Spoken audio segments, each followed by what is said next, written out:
Hello there, everyone, and welcome to the next episode of Solar Sidekicks. My name's Pat Southwell, and I am your co-host. I'm here with Lauren Seconti. Good morning, Lauren. Good morning. How you going? Going great, thanks. Really good. I'm fired up for a big episode today. We've got so much on. There's so much to talk about. Yep.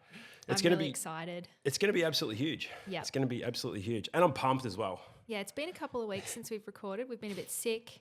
Yeah, it's been been a bit on. bit going on. There's been a bit going on, but it's we're here now, and yeah, it's going to be a really big episode. So really looking forward to it. Let's do it. All right. First of all, I'd like to acknowledge the traditional landowners of where we're recording this today, and that is the Boonwurrung people of the Kulin Nation. And I pay my respects to all elders, past, present, and emerging. All right. So we are. What are we? Week and a half from the start of the battery rebate. Yes. And it's just been.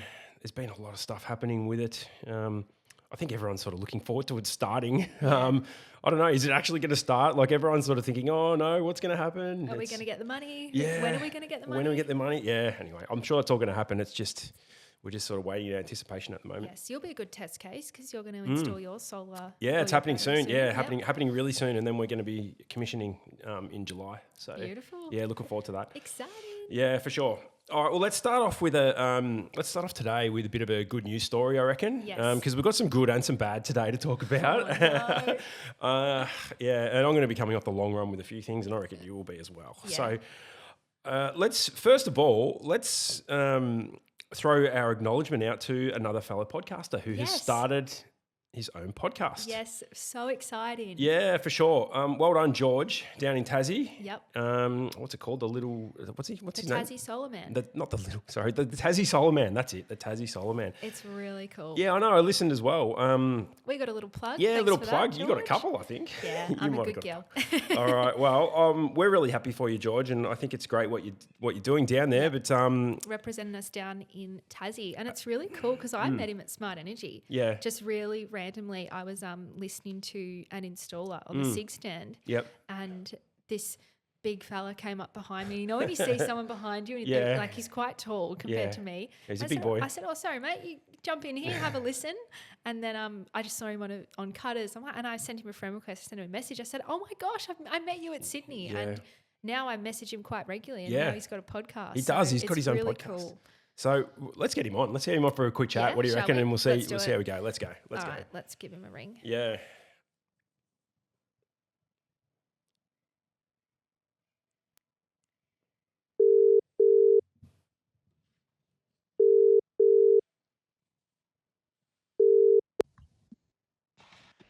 G'day, Lauren. Hi, George. How you going? Good, how are you? I'm great, thank you. You are live on our podcast. I've got Pat sitting next to me. Hey, George. G'day, Pat. How are you, mate? Good, yourself? Oh, mate, amazing. Going really well. Give us a little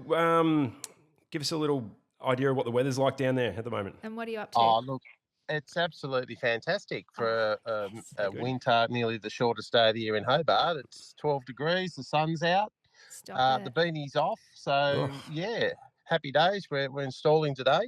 Good How am I stuff. coming through on my new Saramonic microphone that plugs into the bottom of this iPhone? Is it sounding okay? Oh, It Ma- sounds great. That's crystal clear as far as I'm concerned. Yeah. We'll see how it sounds in the edit, but mate, it's absolutely perfect at the moment. Really good. Oh, that's George, good. That's have excellent. you got all the gear and no idea what's going on here? Yeah, well, I'm biting now. I've got my own podcast sort of kicking off. Had to buy a little bit of Yay. gear, but this little cool mic, yeah, it just plugs right into the bottom of the phone. So you can sort of record. I'm sitting in the D-Max, just pulled over in a quiet part of Hobart and having a chat with you guys. Awesome. Thank you for jumping on. And what are you installing today?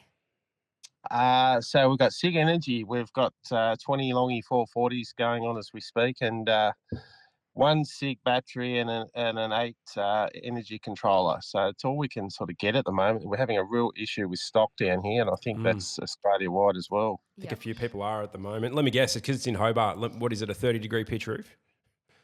It's actually not too bad. No.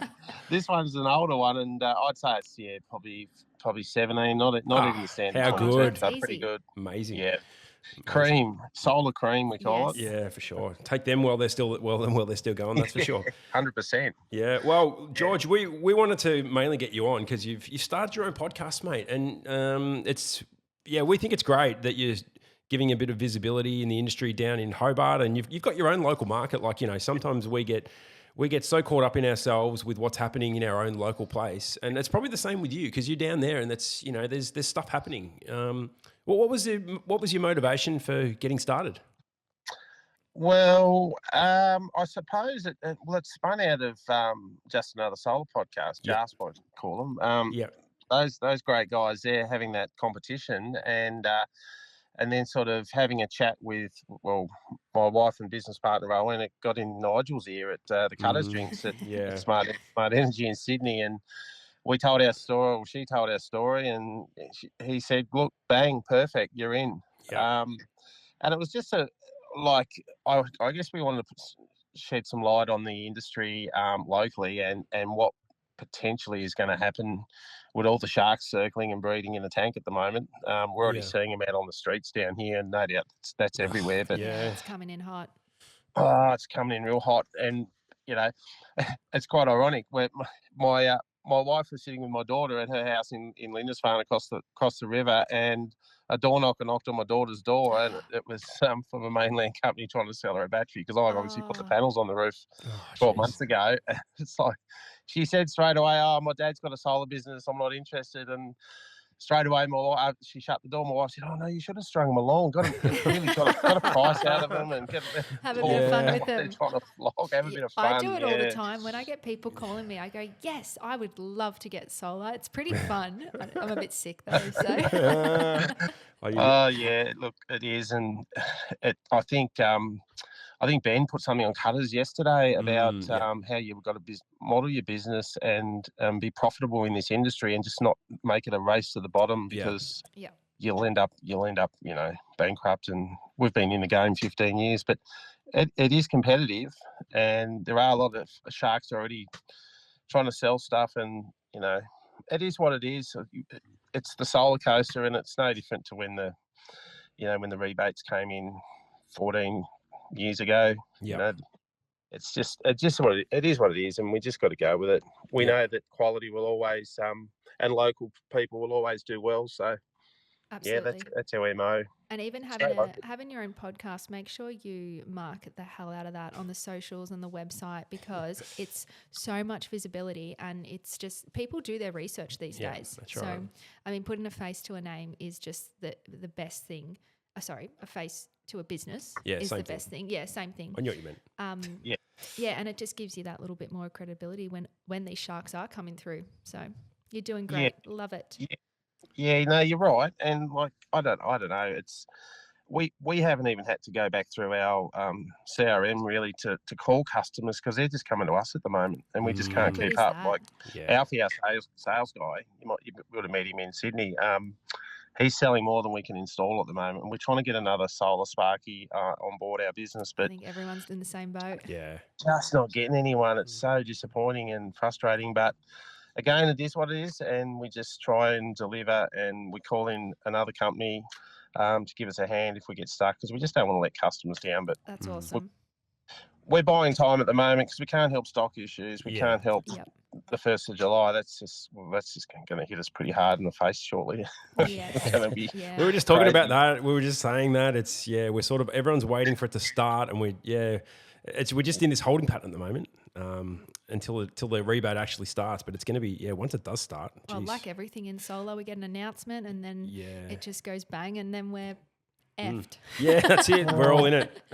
Everyone's bleeding cash at the moment, or leaning on their suppliers with large accounts because we're installing a heap of gear, but we can't expect customers to fully pay for it, and obviously we're not getting the rebate until after then. And they're saying 3 weeks maybe before the STCs will be processed by your aggregator. I've heard it's going to be more of a manual. I'm hearing like 2 to 3 months here in Melbourne to get paid. Oh, really? So, I think it's going to be a bit more of a manual process, they've said at the start. because you've got to get all the battery serial numbers, and if you've got 9 modules going on one, you misscan one incorrectly, you're not getting paid for it. Yeah, we're gonna have to see. We're gonna have to see what that looks like. Yeah, bring it on. Yeah, I reckon there'll be a little bit more pain until it gets good, but we're just gonna have to work through our processes. I reckon that's what this next few months will be. Getting that all. That's exactly right, and those businesses that are set up correctly, and I like to think we're one of them that's got a bit of cash flow. He's going to hopefully ride this bump out Yep. and move forward. And as we've all said, lean on your suppliers because they're the ones that are going to help you. So And it's also not about lean on Sorry. the install, like the people in the industry. I'm a huge believer as we're not actually, none of us are in competition. I mean, if you've got a retailer down the road and, you know, you just can't fulfill it, just pass it on to them, honestly. Work together for sure. Yeah, work together. Like we're all trying to do the same 100, thing. 110% if that's even a thing. But like, I'm just hoping also. I messaged you earlier and said, look, I mucked up, got a wall mount kit for this SIG, and I need to gain some real estate under a window. So I've gone back and grabbed a floor mount from Lawrence and Hanson in Hobart. But I've also been open and transparent to them and said, look, I'm buying SIG from Devonport D&W as well because it's not about spreading the love. It's about sharing the risk in your business as well. And, you know, if one company or supplier can get stock before the other, well, that's just working together. And they're all cool with all that. So. Oh, that's good. That's awesome. That's really good. So when's your next podcast, George? Anyway, when you've done one episode. What are you doing? What are you doing? What's happening, mate? What's happening next? I'm recording actually tomorrow. Oh, yeah, good stuff. I've got special guests. Should I announce who it is? Oh, you can if you want. This should be out pretty soon, so it's up to you if you want to. Yeah. Yeah. No. Look, it's Thornton DeVoy from Cat. Ripper. Awesome. You know what? We're going to be exchanging messages because we're stealing each other's guests. It's already happened between us and other podcasts. I already had her earmarked. Really? Yeah. Oh well, that's all good. No, that should be a ripper. Should be a ripper. She'll be good, I reckon, and really looking forward to doing that. And I'm bringing in one of our customers from probably 6 months ago.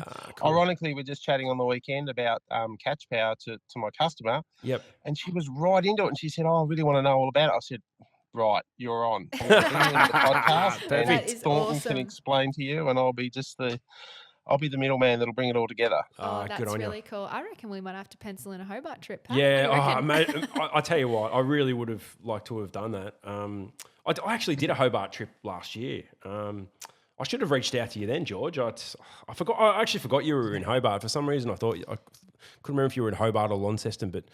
I ended up doing a podcast in Hobart last year, a remote one. I should have reached out. Oh, really? Yeah, I did. Yeah, with Ross. Oh, yeah, you did tell me. Yeah, it was good. It was good. So anyway, I feel I probably know you better than you know me at this stage. I mean, from back when you were with the CEC. When he was a villain, just say it. And I was just a pleb in the crowd listening to you. Just a man with a van. Yeah, we've definitely crossed paths and stuff for sure. sure. Yeah, I was just telling Pat how we met, just randomly on the SIG stand, and there's this big fella came up behind me, and I'm like, who is this person towering over me? I know. Was it Des Mullins was talking at the SIG stand, wasn't it? Yeah, he was going off. I'm like, holy shit, this guy is just God talking. He's just selling me. Yeah, well, I thought the same thing, and I thought, I don't know your face, but then we touch base on the socials afterwards and put two and two together, and I'm like, how's your apprenticeship going? Yes, it's going really good. Haven't been able to get on site the last couple of weeks because we've just been so flat out, and I have been needed in the office. But no, yes, my apprenticeship is going good. Learning a lot in trade school, which is really fun, and just learning the other side of it, which is really cool. Loving Ohm's law. Doing Ohm's law already, are you? Yes, loving Ohm's law. Yeah. And we do AC or DC theory. I'm not sure which one comes first. My son's now 4th year, so he's got capstone. Right. Yeah. I reckon it's DC first. I reckon you learn about DC circuits first. Yeah, I reckon. And you do AC in you do a lot of AC theory in your 3rd year. We do applied elec and all that sort of stuff. It gets quite technical. Oh boy. Yeah. No, it's good fun. I realised how bad I am at maths. My calculator is my best friend. Yeah. Sharpen up. Yes. Sharpen up on that. So it's good fun. Good fun. All right. Well, I was just going to say I got a message from my son yesterday. His name's George as well, and he's at TAFE for his last session before capstone. They've got these $10,000 awesome boards now that the teacher can come along with the iPad and program faults into the system, and then they've got a fault find. I'm thinking, how cool is that? That's awesome. Really cool. That's really cool. What a great way to do it. We don't have that at Homes, Glenn. No. I will drop that. Yeah, drop that one in for sure. But, so I think we will have to organise some sort of Hobart trip. If I can get that one past Joe, we should definitely do that. Done. George, before we let you go, I want to ask you the main question we've all been, all us AFL fans have been dying to know from someone on the ground, mate. What is happening with the Tassie Devils footy team? You guys are going to the election next month, I believe, and this is a huge election issue. Is it going to happen or not, mate? What's happening? Is it going to be a stadium? What's your take? Mate, I don't know if I can use the word shit show, but I just think it's an absolute nightmare down here. Yeah. Well, there's two things. There's two parts to that. You know, the election for one thing. What's going on? You know, we just came out of one 12 months ago. Yeah, unbelievable. The good thing is with it, the Labor and the Liberals are both bipartisan on this stadium and the team, so that's good. And I think the general feeling is it's going to happen. Yep. There's been a lot of murmurs and rumours going around that we've missed the window of opportunity because we're supposed to be kicked. First bounce is 2028. 28, that's right. Yep. Come in, and women in the women's league in 27. So right. Oh boy, that's coming. That's a lot of building and construction to do. I mean, that's huge. I think it's going to happen. It's gone too far. They've just relocated the whole sewage works of Hobart to Phelps Point out near the fuel holding station. So there's massive earthworks going on in Macquarie Point. So that tells me that it's going ahead. It's just the political games that are going on down here at the moment. It's just quite annoying and painful, to be honest. Yeah, right. I can tell you what, I cannot wait to watch my Bombers go and play at that new stadium. It's such a good place, Hobart. Been able to fly down there for a weekend. Go check the markets out on a Saturday morning down. Yeah, Salamanca down there, and just pop into all the cafes and all that. It's just with you with the Bombers gear on as well. I won't be changing. Ripper! Yeah, good. Yeah, good. We'll get Luke Beattie over as well. Jeez, imagine that. Oh boy, you three together, that's a recipe for disaster. Yeah, probably would be. Yeah, good stuff. Yeah. All right, George. Well, thanks a lot for coming on anyway, George. And yeah, we'll make some sort of trip happen. And good luck with your next episode, and good luck with everything with your podcast, mate. I love what you're doing, and yeah, we're right behind you, mate. Love it, George. Keep doing your thing. Appreciate it, guys, and thanks for having me on. And I'll run into you. We'll have a drink at All Energy. That'll just be around the corner. Oh, it's already, I know. It's already not that far. We're already planning for it. What's going on? I know. It's already happening. All right, guys. Well, thank you very much. And we'll talk soon. Alrighty. Good on you, George. Thanks very much. See you, mate. Bye-bye. All right. So that was George from Rest Energy, I think he is, in Tassie, and doing the Tassie Solar Man podcast. Yes. He's awesome. What a guy. Yeah. What a guy. All right, well, that's a good little positive to sort of kick off on. Sorry about the little technical issues there. No, it's all right. We'll cover that up. That's fine. All right, so a couple of other things we want to go over today. There's been a couple of things happening like on the socials, which I feel like have been quite sort of, I don't know. It's been quite a difficult time, I think, with a few of the things that have been said. Yeah, I don't know. Do you reckon, like, if anyone who's on Carter's would know sort of what I'm talking about, and there's a couple of specific incidents, what do you reckon's happening with people at the moment? Do you reckon it's just like there's too much?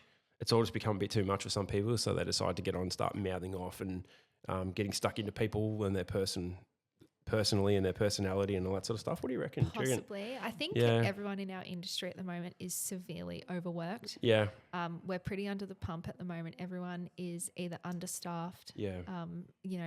There's a lot falling through the cracks with this battery rebate. The whole industry's just been mad. Like, people can't keep up with the leads. They can't keep up with the installs. And then that eventually drip feeds into everything you do, not just out on site, not just in the office, but if you're verbal on these platforms and stuff, you're going to have a negative attitude. Yeah, I know. I feel like, so a few of the incidents I've heard, like someone's had a crack at you about, talking about, do you even lift panels? Do you even know what it's like? Like, I thought that was pretty out of line. That was pretty funny. I'm not going to lie. Yeah. It was, it's really, so this, obviously that came off the back of the work experience program that I've been involved in with Monash Tech School, and that kicks off in the first week of July, which is really cool. And that's such a good news story too. Yeah, it's so cool. And we all talk about how much like new faces we need in the industry. Yeah. A lot of people leave, and there's a lot of people in the industry that have been here for a long time. And when they go, everyone feels it. There's a void left. So we need fresh faces, and no one knows about renewables. They don't teach you in school. they teach you stupid shit. No, I'm joking. But it's like we need more people in this industry, and whether or not they're a fresh face or a mature age, who cares? We just need to shed a little bit of light on it. And yeah, someone wasn't really too happy about it and said that the renewables is a horrible industry to be in, and that's fine. And, you know, I can respect that if he's having a bad day or if, you know, he hasn't had the best experience in renewables. But there is a time and place to say it. And then, having a crack at Jess saying she doesn't work in solar and how many panels have I lifted. And I thought, you know what, mate, I've worked 6 days a week, worked on the public holiday, Labor Day. On Sunday I was moving panels, and first time ever I've been able to lift a panel above my head, which is really cool. And as a joke, so I had it on my shoulder and I thought, I'm just going to lift it above my head and see. And I did have the wobbles, but I'm like, nah, actually, I do this every day. I love it. Like I live it, I breathe it. You're out there, you're doing it. Yeah. I said it on the socials as well. I actually get pissed off when I got to go to sleep and close the laptop because I'm like, oh, fuck, I could be doing that. Sorry. You need that swear jar. Yeah. But everyone's always going to have an opinion, and if you're not having as fun as what you should be in this, and you're not enjoying your days, find something else. Yeah, I agree. I reckon that's 100% right. Like, I've sort of, I don't know this person's situation exactly, but I've sort of been in a place in this industry where it's not that much fun, and it can range from the classic one for installers is you're working for a retailer, they're paying your bottom dollar, you're not making much money, you're working your guts out, and then you feel like you're just kind of going backwards. Then you have a couple of good days, and then you have one bad thing go wrong, and you lose all that hard work. That's not a great place to be in. No, absolutely not. And if that is like where people are, seek for help. Well, seek from help and change your situation. Yeah. Change your situation. Like I think people feel trapped as well. Yeah. They're like, I need to put food on the table for my family, and if I don't do this for 18 cents or whatever the hell they're getting paid or whatever, then I'm never going to be able to put food on the table. But that's not actually the case. I would just suggest you invest some time into whether it's some relationships, whether it's in your skills or put yourself first. Yeah, that's it. That's it. There's a way out. There's definitely a way out for these people. And there's going to be people in the industry that are quite jaded and pissed off with the way things are. But I feel like there's a way forward. So, and there's so much support out there. I mean, well, that's the other thing we want to talk about. Yeah, there is so much support out there. Even the three girls, they jumped on straight away. Christine sent us a message as well, and I just thought, wow, it's Sunday morning, 8 o'clock. I'm sitting on my laptop working. These girls are probably doing the same thing, and it was just such a nice feeling. And it just does go to show what you put out there, you will get back as well. That's right. And the support is there. Like, just ask for it. Honestly, if someone on Candid said, I'm really struggling, can I have someone to talk to? I reckon I'd be one of the first people that would reach out. For sure you would. So it's just, I don't know. Honestly, if someone does that, says, I'm really struggling with this and I really need some help, you would have 100 comments pretty quick saying, here to help, where are you? Do you need some help? Absolutely. Yeah, but the problem is you're going to get one moron going, it serves you right. You're a dickhead and all that. You know what I mean? This is the problem. Like, let's not listen to that one moron. Yeah. Have a listen to the support that you've got, because there's a lot of people who want to support you and want to get everyone through this in the industry together. Solar coaster together, and even installers, there are so many people out there that would offer a hand. If someone like our installer, he's said to us before, I'm actually just really under the pump at the moment. Can't take the call or something. And I'll just say, all right, what can I do? I can meet you at this job on Saturday. I can give you a hand. Like, it's just. There is support out there, but you just have to ask for it as well. And don't be ashamed to ask for it either. Who cares? Yeah. We're all running the same race. For sure. Most definitely. You know what I thought was cool? Like, how all you solar sisters just jump on and just pile on as soon as someone goes, hey, you don't know who you're messing with here. Yeah, absolutely. And you all just jump on, and that's such a great thing to support each other with everything. I've seen that happen a couple of times. Yeah, and it does just go to show how fucking cool this industry is. And I honestly reckon I've seen Jess maybe twice in my life. Yeah. Like, she's in another state. Bobby as well, I reckon I've seen her a handful of times, but we often message. Christine, same thing. Like, it's not like I'm best friends with these people. They aren't, Yeah. You don't go hang out at the pub with them every Friday or anything like that. Yeah, they're not my best friends, and but they're there to support. For sure. Yeah, because we're all in the same race. There's no one's trying to be better each other. Like, No. I actually called Jess the other day and I said, how do you guys do this? I need a little bit of advice. Like, if you have those relationships and you are a good person and, you put out into the universe, good, you'll get it back. For sure. Yeah. 100% So- agree. 100% agree. You can choose. I strongly believe in you can choose to be whatever person you want to be every time you wake up. Mm. You choose to be an asshole, or you can choose to be a good person. We're now moving into a self-help podcast. Yes. We're going to be giving Mel Robbins and other people who do these self-help ones. We're going to give them a run for their money. But no, you're absolutely right. You only get back what you put out. Yeah. Yeah, I just love it how you all sort of jump on and help each other out. Yeah, it's pretty funny. it's so cool. And like, yeah, I feel like you'll all be sort of friends for life. You've all been, Yeah. you've gone through these sort of things together, and you've got similar struggles. Yep. And yeah, I love it. I reckon it's really cool. It is really cool. The industry is great to be in. I couldn't see myself doing anything else, and that's why I'm so passionate about this work experience program, because I have not been the happiest I've ever been in the last 4 years. And my previous job was great. I loved it, but solar's just so cool. I know. It's so fun. It is. I love it. It's so diverse, and the people you meet, it's amazing. I could not harp on about it. Actually, I could. Yeah. No, you could. I know you can. We could just do it all day. Well, we sort of do sometimes. We pretty much do. So. Yeah. I find it funny sometimes, like I've mentioned this before, but people ask, what do you do? And I say, my main thing I do is I'm an electrical inspector. People are always, they the scoff big, inspector, inspectors are all wankers. They're all full of themselves. They don't listen. They all just go to bed at night with a frown on their face and all this sort of stuff. And the way I get out of that, I go, I'd rather say I'm in the solar industry. So yeah, absolutely.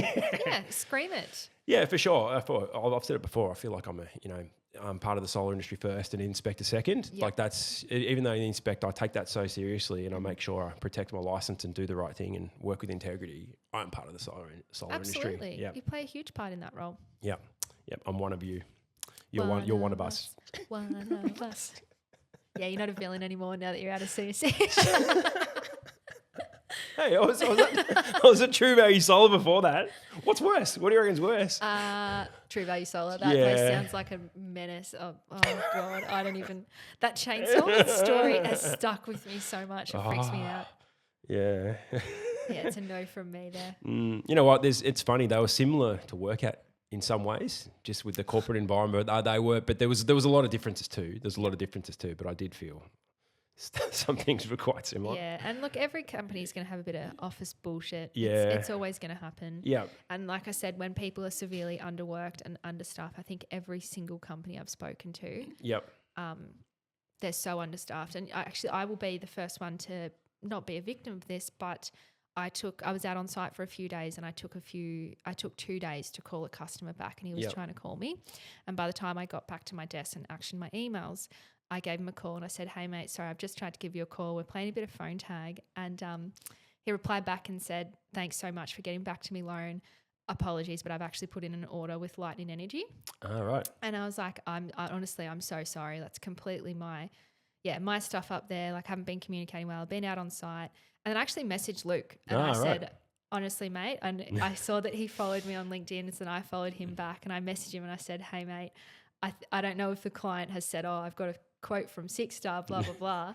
But I said, "I just want to say thank you. I didn't communicate with him correctly, but I'm so glad he's gone one." Oh, that's good. Yeah, he's gone to one of the good ones. One of the good companies, yeah.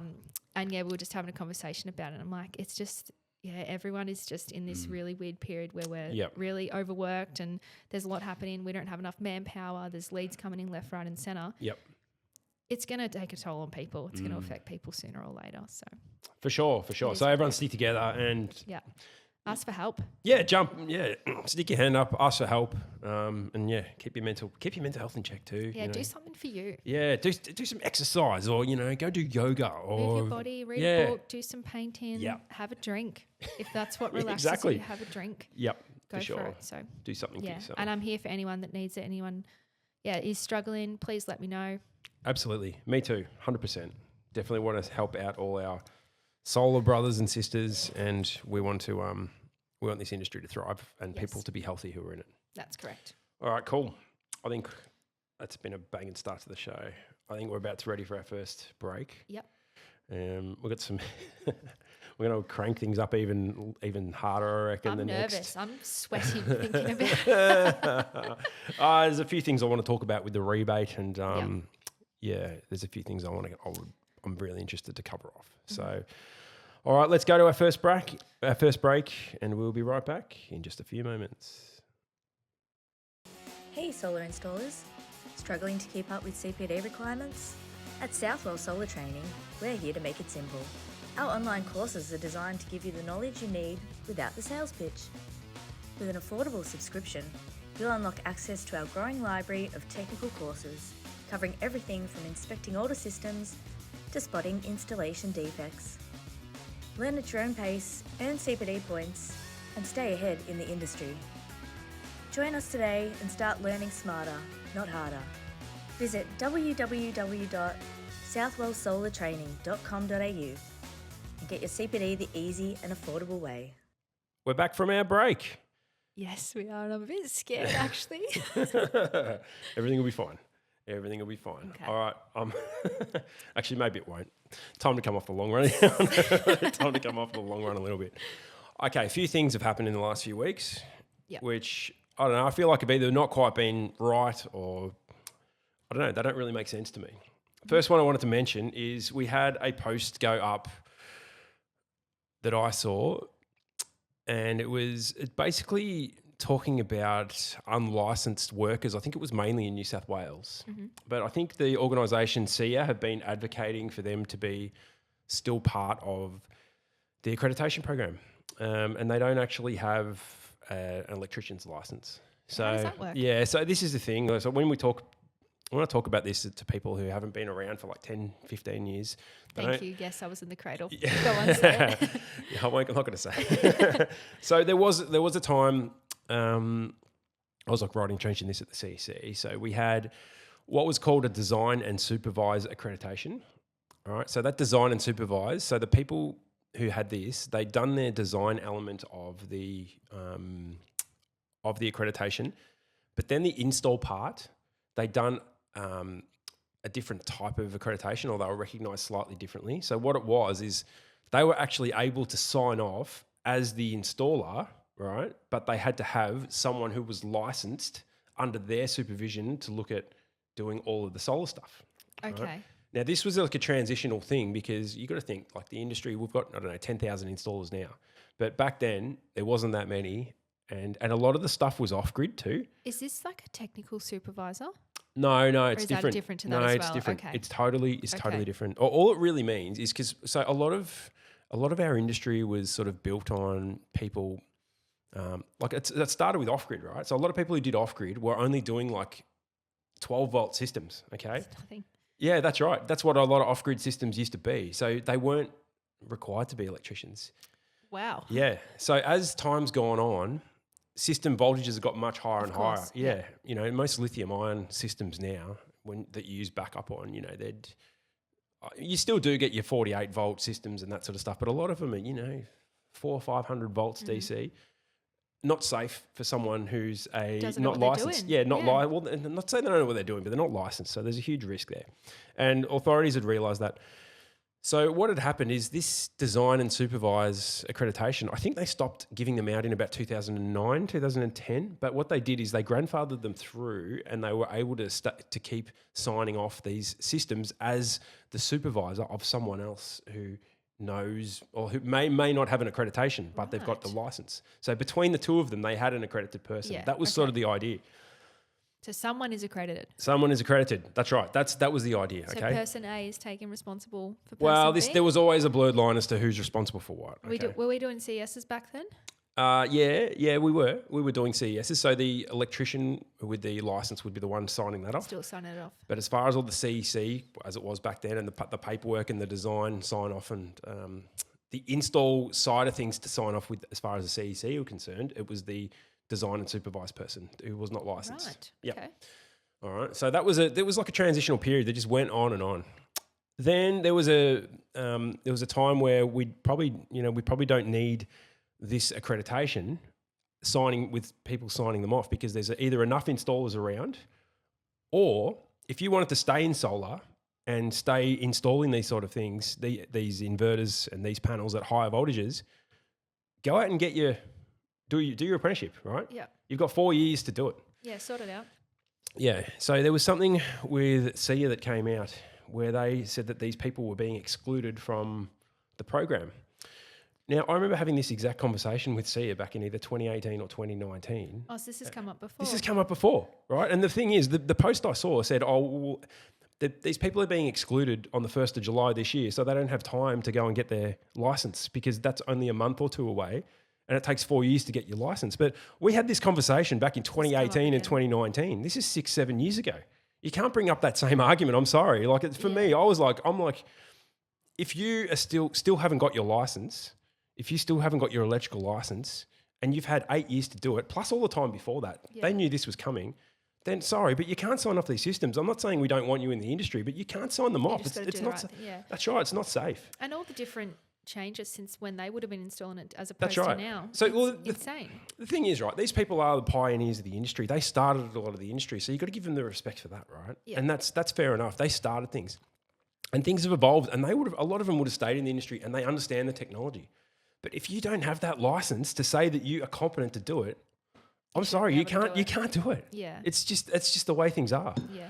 So anyway, I've looked at that and thought, like, there was a lot of people who thought the same thing as me. There was others who thought, well, no, let's keep these people in the industry. We've got a shortage of people. Why are we getting rid of people in the industry when, when we've got such a shortage and we've got a rebate boom that is just about to happen? But I think we need people who are correctly licensed. Yeah, absolutely. Like for me, it's just like, could you imagine what risk there would be if there's like something really bad that happens in the industry and then it goes out on a current affair or wherever it is that, a lot of these people are not even licensed.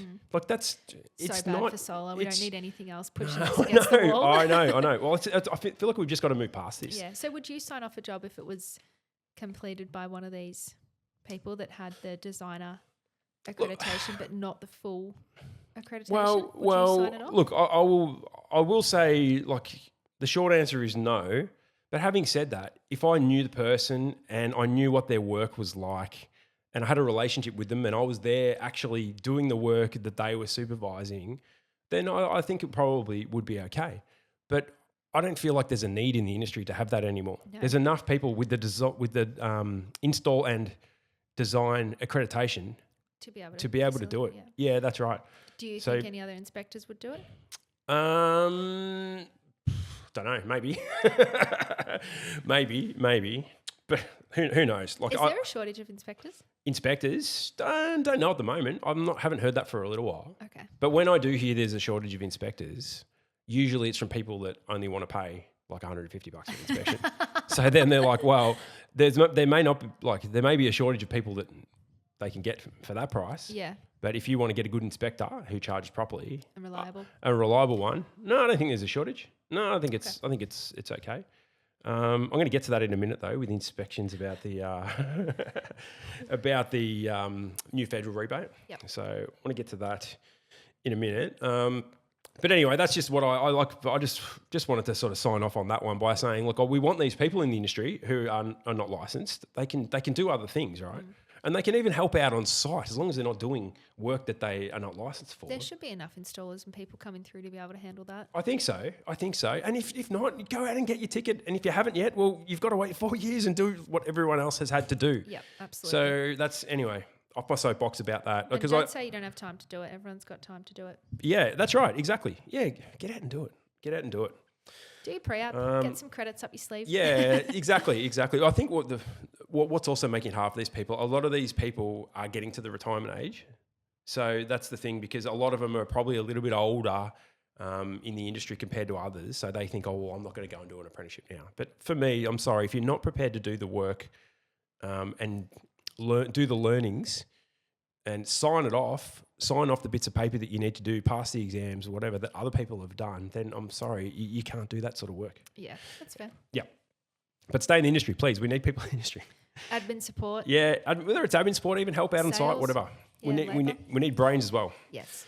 All right, well, moving on to the PDRS New South Wales. All right, Canned. so yeah, we did a whole podcast on this, and it's gone. It's gone. It's gone. What the It's hell? Dunskies. They pulled it a week or two ago, Yeah. something like that. Lucky we didn't get iPad on Unleash. Oh, I know. Yeah, well, imagine that. Imagine that. They would have had to cop it for nothing. Actually, maybe we should still get Maybe one. we I should get still one reach and around and be Unleash. like, all right, it's shut down now, but what the frick happened? Yeah, I know. So, I mean, my take on this is it just sort of, it seemed to get a little bit hard once people were talking about stacking the rebates. Yep. So the federal government have said you can stack them with all the state rebates. So that's from their point of view, right? Isn't so they've that said, just hilarious? I know. And they've said that, and then bang, I know. 2 have disappeared. Yeah, but the thing about it is, right, it's still stackable from the federal government's point of view. So they've said, well, you make a rebate that is stackable with our one, and the thing is, the state governments are the ones that have said, well, no, not happening. So, yeah, like It's pretty, especially that $8,800 loan for Solar Vic. Solar Vic. That's the other one. That's gone now Yeah, too, right? that's I think gone we as mentioned well. that in the last episode. That's Yeah. gone. So that got released. I think they set a number, Yep. Solar Victoria, and within, I reckon, not even 2 days, it was gone. It was officially closed. And I actually remember seeing Bobby's post at Solar Integrity saying there's only X amount left, and I sent it to our marketing team. And by the time they'd sent it back, I said, it's gone. It's gone, yeah. It's gone. I'm like, it's done. But that $8,800 loan on top of that battery rebate, that would have been huge for like Victorian clients. Yeah, that really yeah. would have helped. For sure. Well, I feel like Solar Vic has sort of gone under the radar a little bit because there's all these stuff, because there's been all this stuff going on with New South Wales and their PDRS, and then there's been a lot of talk about the WA rebate as well, which I do believe is stackable, but I do like to preface by saying don't take any advice that we've got about rebates. This is just conversation because things change really quickly. Absolutely. And if you're listening to this in 2 weeks' time, who knows where we're going to be? It could have changed again. Yeah, that's literally what happened with our PDRS episode. That's right. We got that out and now it's finished. I know. Okay, imagine if so they've pulled the PDRS after our episode. Imagine if they did the same with backstop. Oh, God. Honestly, Imagine do me that. a favour. Pull that. Pull backstop. Pull yeah. backstop. That's not happening. So we're in this situation as well with the federal rebate and the PDRS. So there's been installers that have come out and I suppose taken the punt and gone, yep, this is stackable. Here's both rebates. And gone, And now they're like, uh-oh. yeah, Like, unless they've got something in their T's and C's, people could be out of a fair bit of money here. yeah, what do you reckon about that? People who've done that. Do you reckon that's just like they've taken the risk and they've got to cop it now? I What do you think reckon? people have been doing it. I have word on the street is people have been getting customers to pay in full, Yeah, which yeah. is also still pretty. It's not shit, but you're still outlaying. A customer's still potentially outlaying an extra 4, but depending on system size, obviously, and then giving that back to the customer. But how much? The rebate comes If the into rebate play. comes in. So how much sympathy have you got for people that have gone, all right, we're doing this as a point of sale discount. Here's None. your price. And then all of a sudden the installer's Zilch. $5,000 out of pocket or whatever it is. Zero. Yeah. Zilch. Because I'm they've sorry, taken but the punt. Yeah, you've taken the punt. We've had a huge influx of quotes come through, and we have been completely transparent with every single customer and said we can apply that rebate, Yep. absolutely, but this is how it's going to roll. So it just depends how much you trust your customers. Yeah. I mean, we all trust Yeah. everyone that we deal with, but you can be like, think about it. Maybe you sell 10 jobs that are all at $5,000 each. That's a lot for a small company to That's outload. huge. Imagine It's that a you just massive waited amount. $50,000 to come in. It could dry up someone's cash flow. For you sure. Don't know. That could bust someone. Yeah, 50 grand could absolutely. easily bust someone. Easily. Yeah. So, and then I don't know, it depends how confident you are with your cash flow. I mean, we deal with builders, so it's a Yeah. whole different ballgame. It's different. The way you manage cash flow is totally Yeah, different. it's really different. And it's also, we do have to tread very lightly. Like our payment terms are quite small because builders drop off the radar left, right and centre. And we've had a fair few of our builders go under, and unfortunately, we haven't been able to recall the cash. So... And they're always trying to string out and get, the 60-day terms and then pay, right at the end of the month and mate, it's really 90, all these type of things, So it's a whole different ballgame with our retail quotes. We've been pumping them out, but we've been completely transparent with our clients and just said that from the start. So if they're taking the punt, awesome, happy for you. But if it doesn't go your way, you knew what was happening. Well, because the thing is, like, if it had gone the other way, they're going to be in for a huge windfall, right? So, like, Yeah, they're going to absolutely. because they're going to have got all these extra jobs. The customers are going to be happy because everyone's going to have all the money rolling in. I don't know. Like, I feel like if you've been around the industry for a little while and seen the way these rebates work, you wouldn't you just wouldn't take the punt on those type of things until you get like written confirmation from all parties, all government, all levels of government or whatever. Of how it's going to roll. I'm pretty sure the Department of Climate and Energy released something yesterday. Yep. So the Smart Energy Council, they send that through because we're a member. I do urge people, if you aren't a member to the Smart Energy Council, jump on. They've been really good with their communication about it. Yep. It's wild. Rolling into that, do we talk about the stock issues with it? Not yet. No, we're gonna hold off for that. Let's hold off. I've got that one. I'll give you your. I'm just like. You could come off the long run after a second break, I think. You can talk about that. All right. Well, let's just tidy up on this thing with the rebate. So I feel like another issue we're having these problems trying to learn the rules is a communication breakdown between governments. So I feel like that's a big thing. You've got state governments saying one thing, federal governments saying their own thing. A lot of people would think that all of these rebates would stack up, and unfortunately, because one government says no, we can't do it anymore, that it's not happening. And I don't know, I would have liked them to have these conversations a little bit earlier. You would think so. Yeah. Or just some sort of industry consultation. Industry consultation would have been good. So a little more. I know they're doing some. They are doing some industry consultation, but from what I've heard, New South Wales government didn't do too much. Like I've heard from people, stories. Yes, people pretty high up that the consultation from New South Wales has been pretty poor. That's not good. Pretty poor. And then some people are still waiting for their money. Yep. And now it's been canned. I'm sure they will get their. Hopefully they'll get their money. But still. All right. Okay. All right. Move on to the next thing. All right. Now it's ready to I'll just reposition my chair, ready for. Oh boy. Let's loosen my shoulders a little bit. Okay. All right. Okay. So we're recording this. We're about 10 days out from the rebate starting. Okay. This is the federal government cheaper homes battery rebate.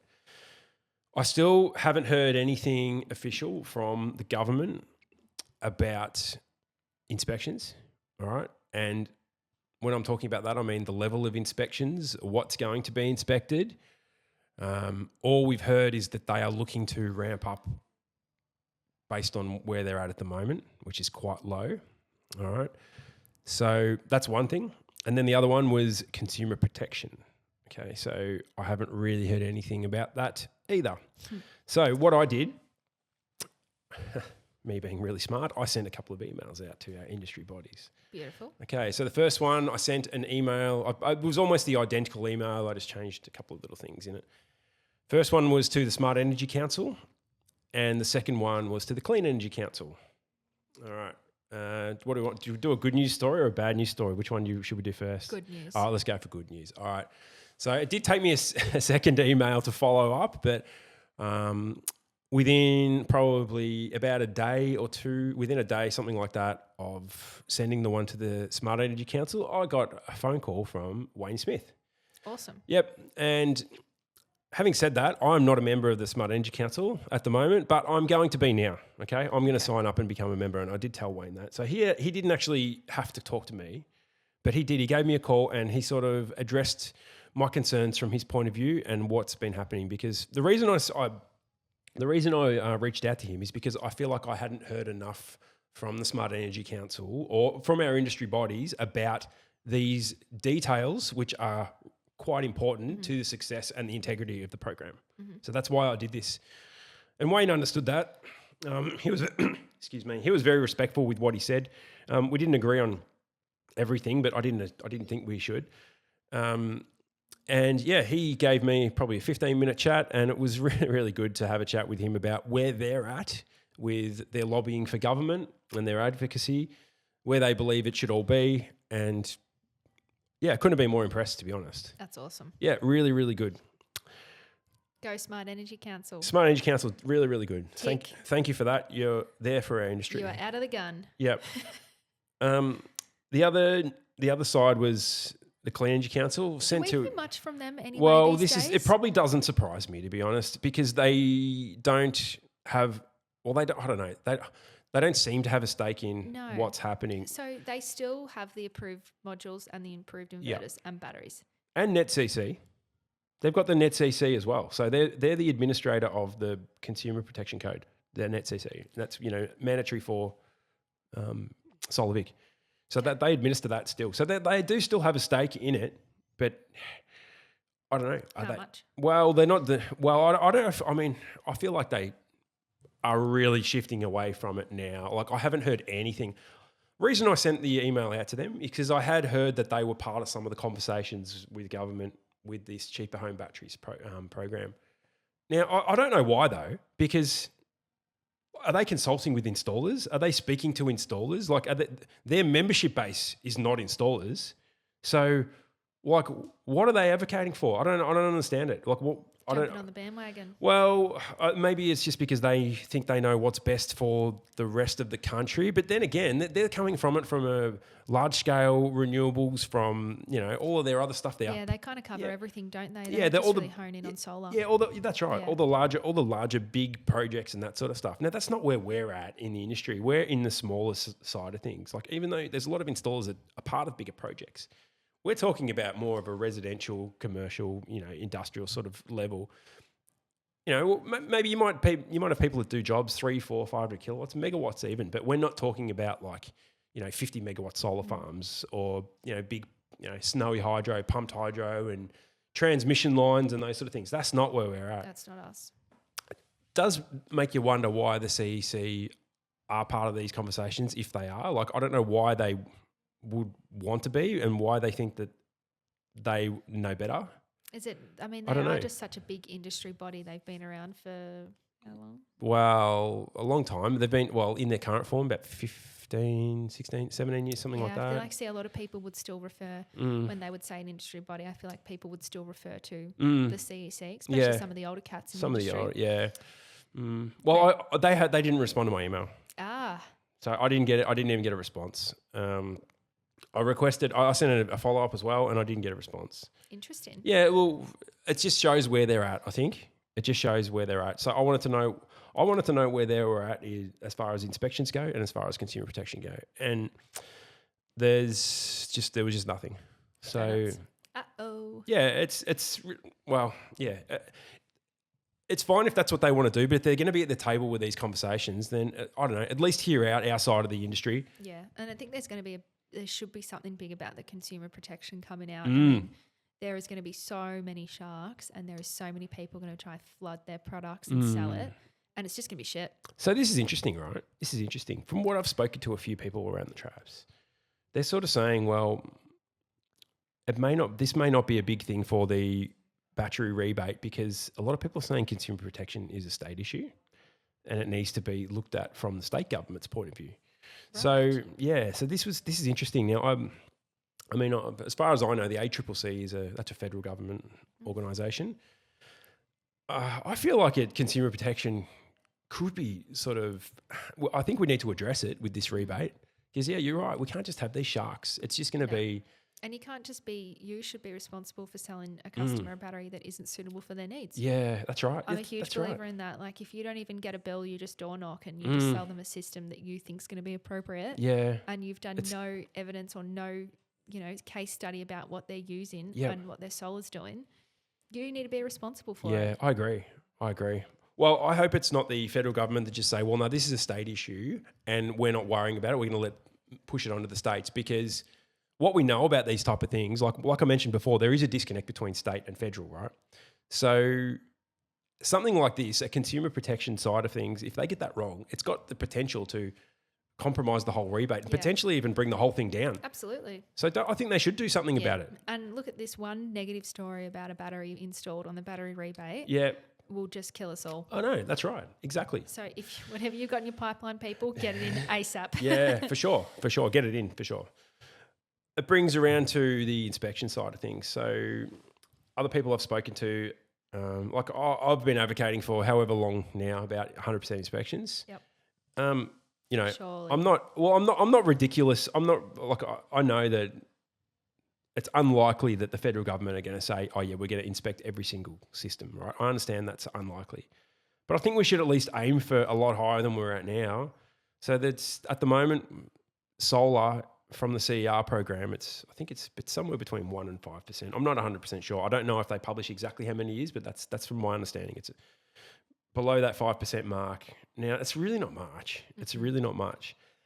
And I feel like this is a really good opportunity to be able to lift the industry up,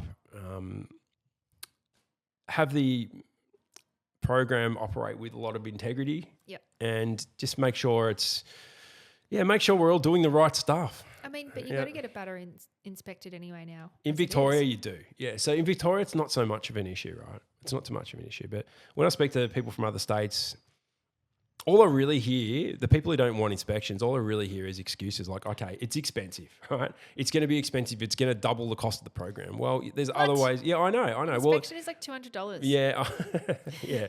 Well, it should look, it's going to cost a lot more when, they've got to process it all at the other end. But does it all have to be funded the same way? Like, you're right. When you talk about that $200, right, that is the installer who pays that, right? And everyone pays it.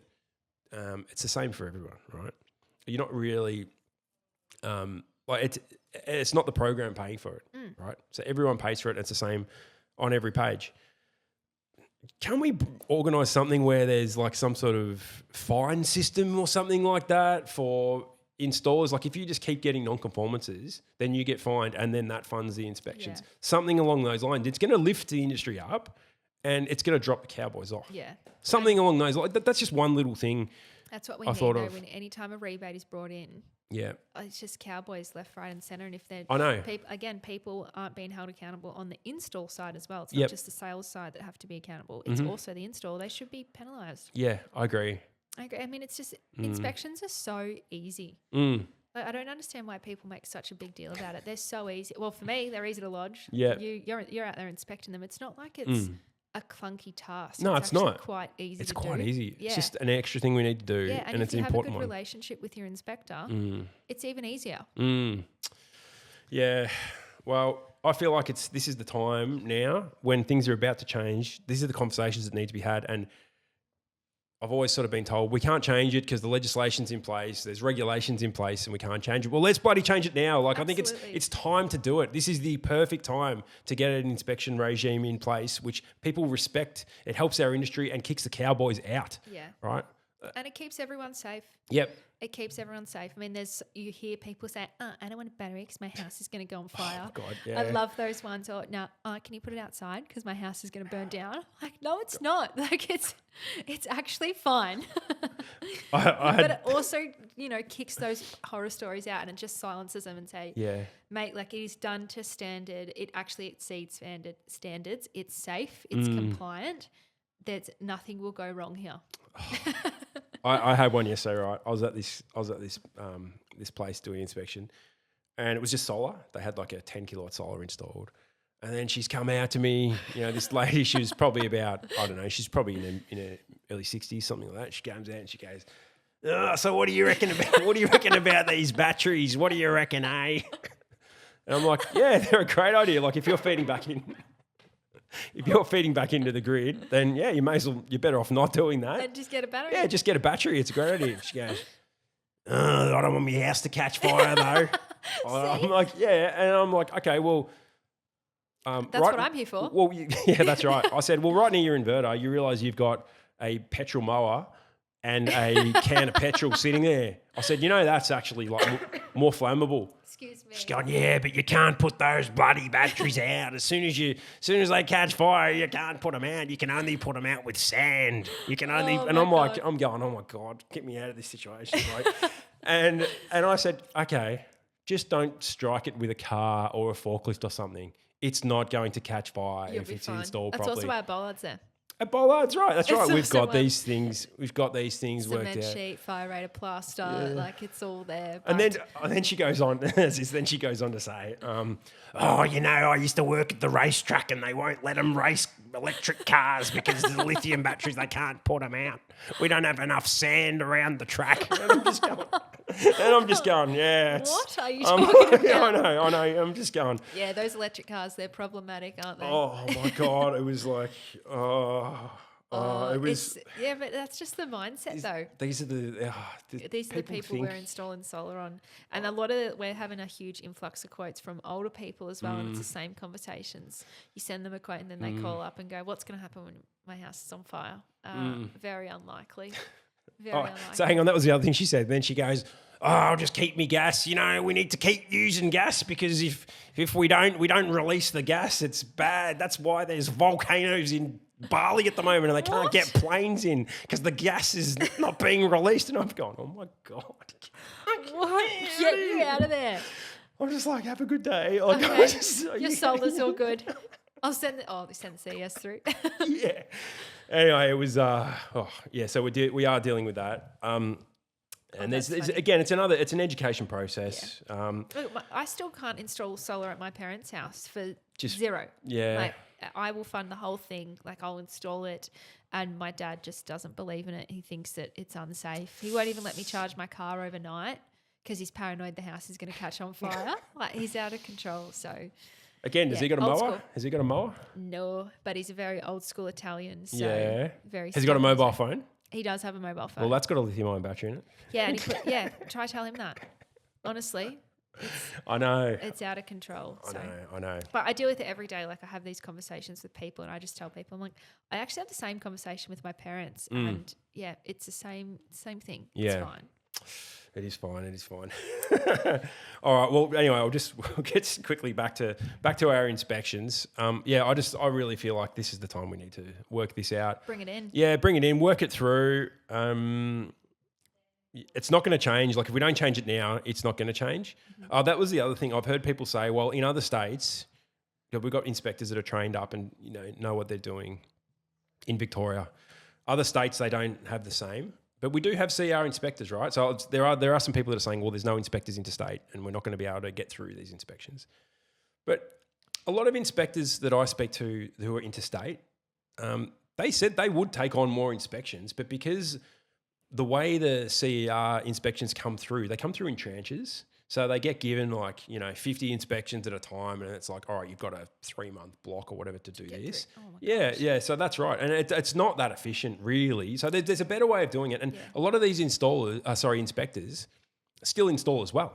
So there's not that many of them that do just 100% inspections because they're not able to do that. Like in Victoria, we're lucky. I can do my job as an inspector all the time because I'm signing off jobs, I'm doing SolarVic, all those other things. What about all the different classes with inspectors as well?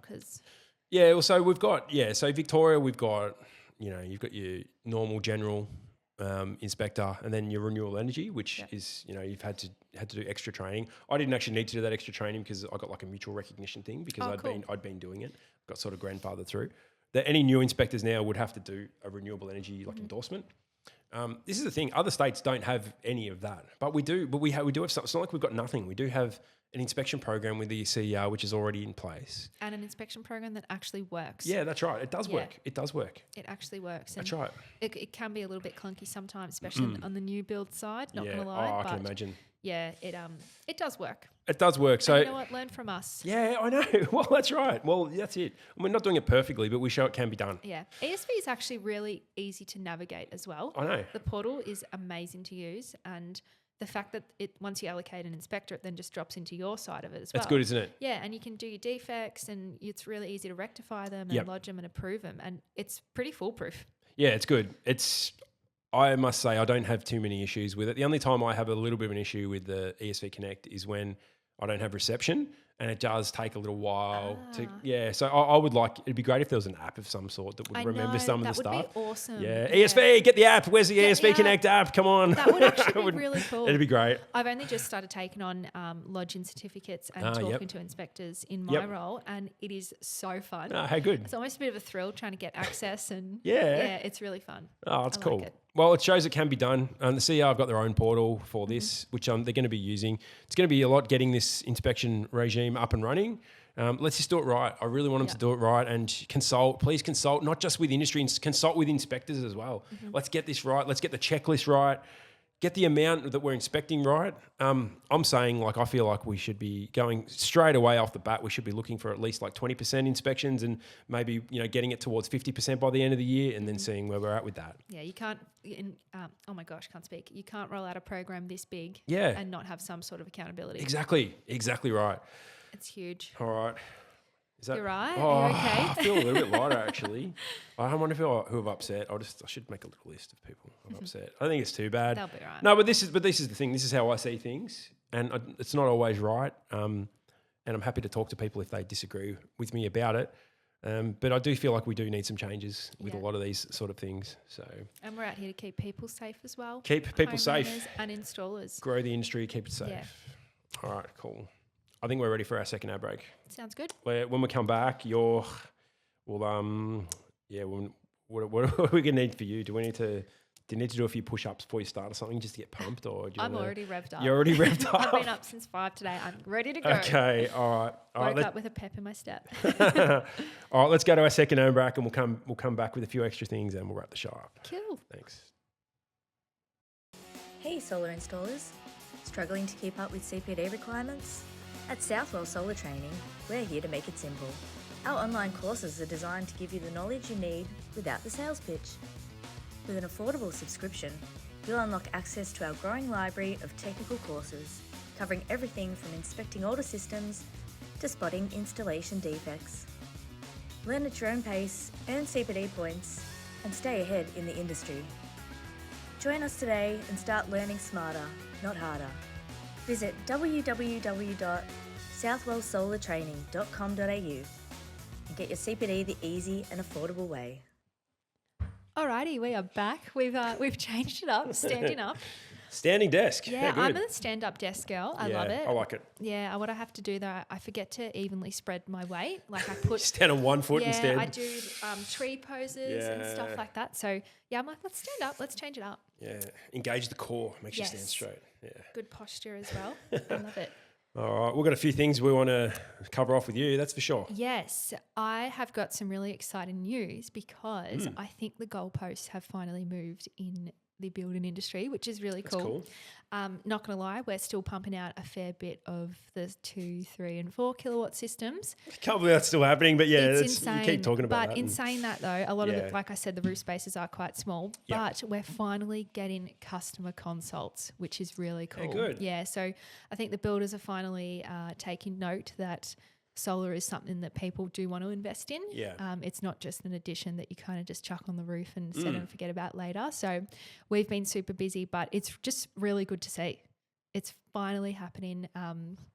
It all comes at a price, obviously. Sometimes you do show that to the customer and they'd get a little bit taken back. But, I mean, you want to fill that roof, then you've got to pay the price. Really. Absolutely. Well, that's good to see that it's shifting and builders are starting to really see the value in solar. Like that's pretty cool. Yeah, it's good to see builders care about their customers as well like that and at least giving them a choice to have a consult. Some of them might not want it. They just have turned around and said, no, they're happy with the package, but we are getting that client consult, which is really cool. So it's great. Great news coming from the building industry. That's amazing. Yeah. I feel like it's just going to gain more momentum as well now. The more they learn about these technologies and that it's here to stay. Yep. How are you finding it now? Like, are they 7 stars in now, isn't it? Yes. Yeah. So how have they adapted to that? Like, is solar it's just another trade for them. It's just another thing to do. That's how they approach it, a lot of the isn't it? supervisors are quite unsure. They've never had it before. They've never seen it go up, especially they see the panels get done and then they get a little bit spooked that we've got to come back again. We've had to follow up a few of our customers and say, hey, this one has been outstanding for a while, and then we'll quickly get it in before handover. But builders are finally adapting and it's just becoming the new norm. Every house is going to have solar. It is what it is. Interesting. Yes, That's had cool. to, I guess, do my inspections a little bit earlier. So now our inspector will be actually going there on the day of install. Yep. And he gets in there pretty quick because then handovers within a few days and we'd rather deal with the builder to get it all signed off than the customer. So, yeah. Oh, that's good. It's good fun, loving it. And that rolls through to backstop as well because backstop in there. Just before you do that, I just realised, I wonder because we've stood up, I wonder if the camera's still on us. What do you reckon? We don't even know. It's probably looking at our... It's probably actually just right here. I don't know. Anyway. Do we want to have a look? I don't know. No, it's all right. It'll be fine. It's I'll really just comfy. I'll just sort of crouch down a little bit. I'm a little bit taller than you, so maybe I'll drop that down. I just can't see your head. Yeah, Joe's going to hate us. Oh, Joe's going to kill us. We've just made some pretty exciting plans as well. So. Yeah, exactly. Sorry, Joe. Exactly. So backstop, what you mentioned about that? Is that Yes, AusNet is still a WIP, work in progress. Yep. Their portal. It's getting better, right? Isn't it? It's like where we were 3-4 months ago, we're in a better spot. Yeah, look, Powercore and United are just a breeze. I get excited when I see CESs come through because I can get them all connected. It is. I'm actually now struggling more trying to get the customers to get their Wi-Fi connected. So a lot of the smaller systems have been unfortunately set to a 0 export, and then the customer we really get onto the customer. They're still doing that. You're still seeing who's setting them to 0? Is that the installer's doing it? Yeah, absolutely. So we can't get Wi-Fi connected at the time. It's all Wi-Fi is not connected at any of them. So we do a backstop exempt. Can you see it? Beautiful. Yeah, it's all good. We do backstop exempt, and then we get in contact with the customer and say, hey, currently this is where your system is at. Yeah. When you've got Wi-Fi, please get in contact with us, and we will then redo it and go from there. Otherwise, you've just got so many open cases just sitting on my desk for too long. And that was actually that was feedback from one of the DNSPs that they gave me, that at least get the system registered, LFDI registered, and then when you're ready to trigger those tests, you can do it. So other than that, it's been pretty good. Yeah, that's good. Yes, I actually have some interesting news. I was shocked yesterday. I was on a call with Germany, one of our suppliers. We're working with them to try and bring one of their battery brands over here into the Australian market, which is really cool. Can't really talk too much about it, but... Oh, that sounds interesting. Can't talk much about it. Yeah, so they have got 900 distributors. Wow. Your neighbour next door may have a different distributor than you.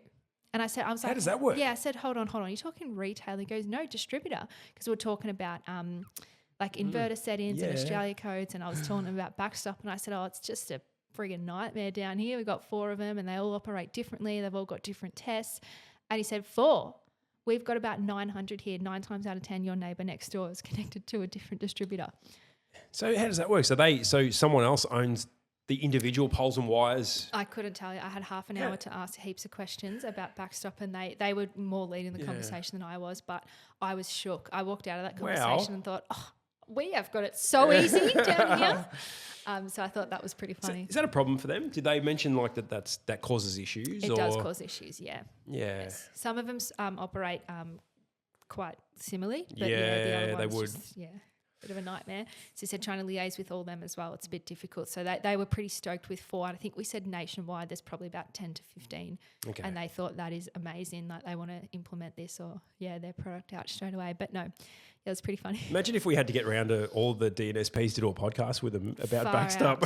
Imagine that. That would keep us occupied for a year or 2. Forever. Imagine that. Yeah, yes. okay. So all good on the backstop. And for now, I know, there has been still having a few people message me for help, and I keep urging people to do that because trying to get everyone re-engaged again is a bit of a problem. So I went to because I haven't really had too many of these issues that I've been hearing about lately, as opposed to 3 or 4 months ago where it was, every second chaos. job.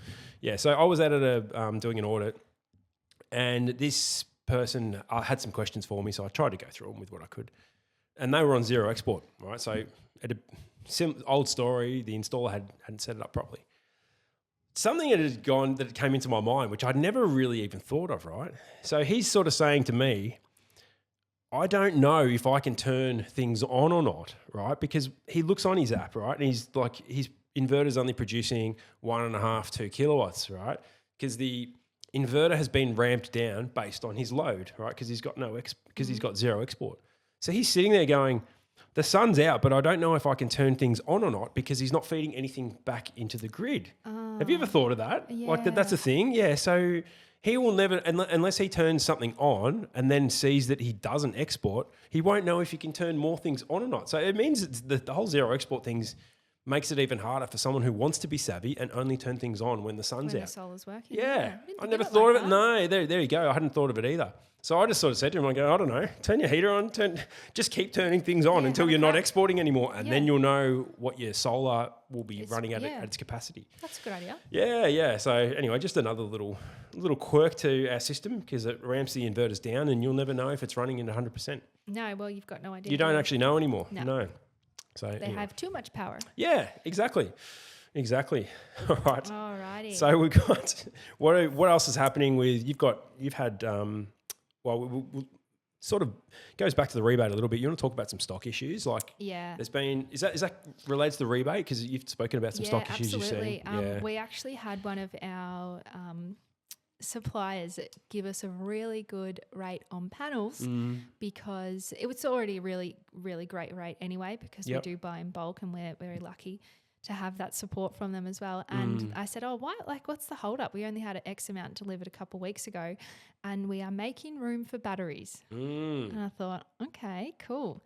But I'm already hearing horror stories that people cannot get batteries at all. So are you okay? So yeah, so batteries is one thing, but what you're talking about are you talking about PV equipment like panels? Yeah. So panels and inverters. Yeah, wholesalers are selling them really cheap to make room for batteries. Just to get room in their warehouse. Just to get room in their warehouse. And I Wow. thought, I is didn't this think going of to that. be a whole nother issue? Are we going to have panel shortages and inverter shortages as well? Wow, based on Based on that. I know a few of our wholesalers, they have been quite upfront and honest with us and said, look, we're actually not going to be carrying this inverter anymore or this anymore because we need the space for batteries. And I mean, that has sent us into a little bit of a panic. I know there's a huge shortage on the 2 kilowatt and 3 kilowatt single phase inverters at the moment. We've been buying a fair bit in bulk. I'm going to sit because I feel like I'm leaning. Doing more damage. Yeah. But it's concerning, especially for the builder market where we're pumping out volumes and every single house has got solar these days. We're going to be in some shit. Well, yeah, I think everyone knows there's going to be stock issues coming up. Yeah. But I didn't really I didn't think see on the that. panels and the inverters Nah. as well. Didn't see that coming. I know there's a few brands I've been speaking to as well, and they're just probably not even going to bring in their non-hybrid or non-battery ready inverters anymore. Everything's just going to be going to battery ready, which also does pose a risk again for the builder market. I know I'm harping on about it, but it's just such a huge. It's like we are pumping out, and there's other retailers like us that are pumping out a fair bit of work every week. And are they in the same boat? Not really too sure. Yeah. I don't know what our wholesalers are doing. Everyone's been quite cagey about it. Yeah. Do you reckon they're struggling with it? Like, I don't know. I mean, there's heaps of stock coming in at the end of July, but that doesn't really help anyone. Yeah, it's a bit different too because normally other years we would have had a bit of a downturn. So they've probably to some degree allowed for that. But then since the battery rebate's been announced, you've got to ramp up for it, if anything. Yeah. Interesting. And that's what they're doing. They're clearing stock out To of hold the PV batteries. to get batteries in. Yeah, if you one of our regular wholesalers, One Stop Warehouse, if you go down to their factory and you drive in for a pickup, they've just got a whole big concrete area where you pick up and the trucks go just batteries everywhere. Yeah. You can just see the modules stacked up. I'm like, holy smokes. Yeah. Well, interesting. Well, I noticed I'm hearing a lot of people talking about SIG energy. It's hard to get at the moment. Yep. And George, who we spoke to earlier, was saying they're quite difficult to get, and you're going to have to lean on relationships and those type of things to get them. I've heard a lot of people on the forums have been saying, that unless you've sort of put your order in, you're kind of stuffed for a while now. Yeah, absolutely. It's really funny as well because you will end up turning to wholesalers that you would never usually purchase before. So it's a good time for wholesalers to swoop in and try and get that business. For people they're chasing. But yeah, bit worrying on our side of things because the builder market at the moment is still just solar and we're okay with that and customers are also okay with that. But I hope we don't get left behind as well. For sure. You hear wholesalers sort of talk about loyalty a fair bit. Like they always, I know, and they're probably going to be leveraging some of that. They will be. Yeah. They'll be getting the batteries for the people that have been, not just shopping around for the cheapest price for the last 3 or 4 years. They're actually going to be the ones that have sort of stuck by them. Yeah, and that's fair. Yeah.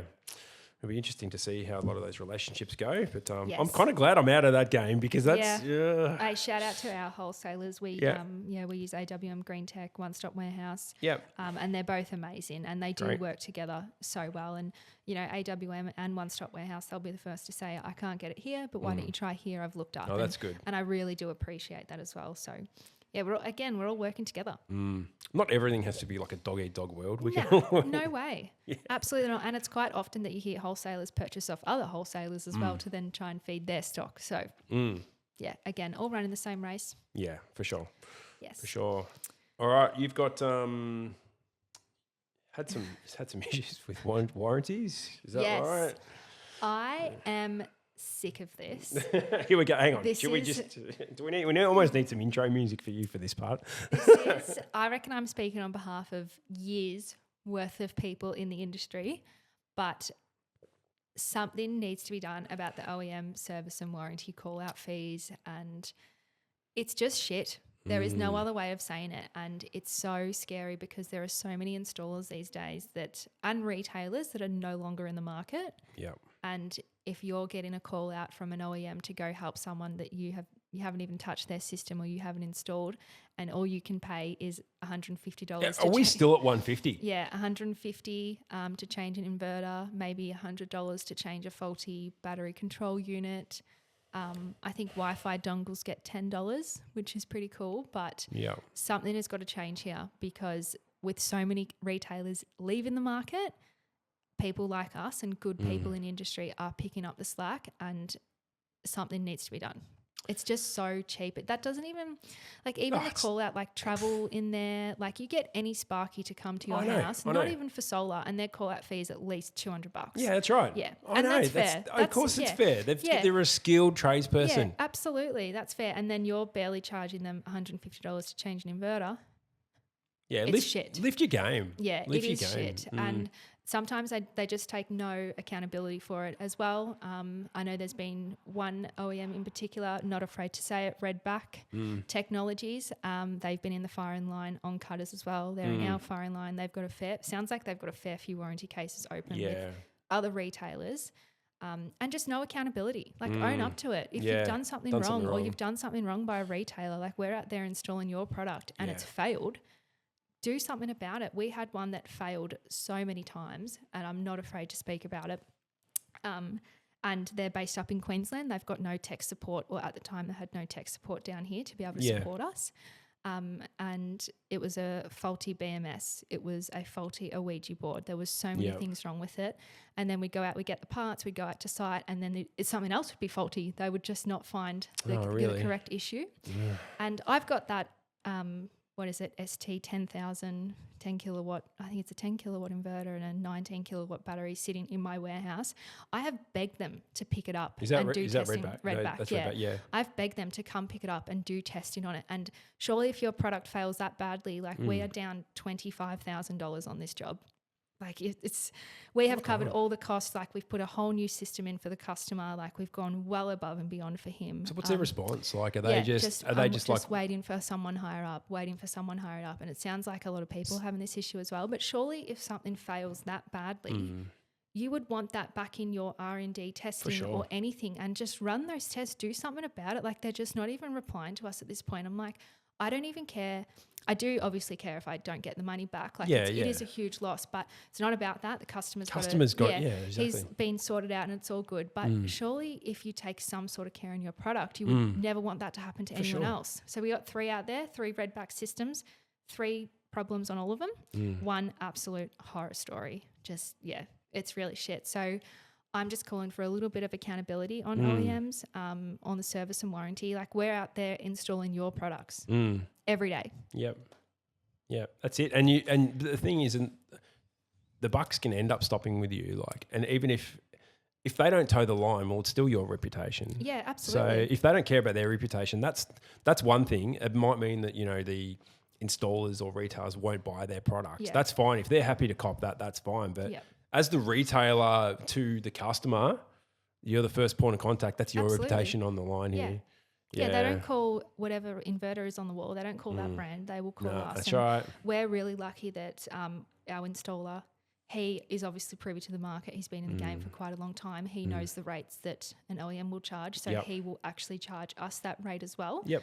We're very lucky that we have that relationship with him and he's able to do that. But we've had people before him that would charge $600 for a call-out fee, travel, or if they hadn't touched the system. That's it. And all I'm getting back is $150. Yeah, I know. It's not right, shit. is it? Yeah, it's shit. Your product failed. Your product is faulty. fix it, or you can honestly get someone else to do it. Do you reckon, like, is it just because their priorities are wrong? Like, it's just sales, you know, marketing, all these fluffy things.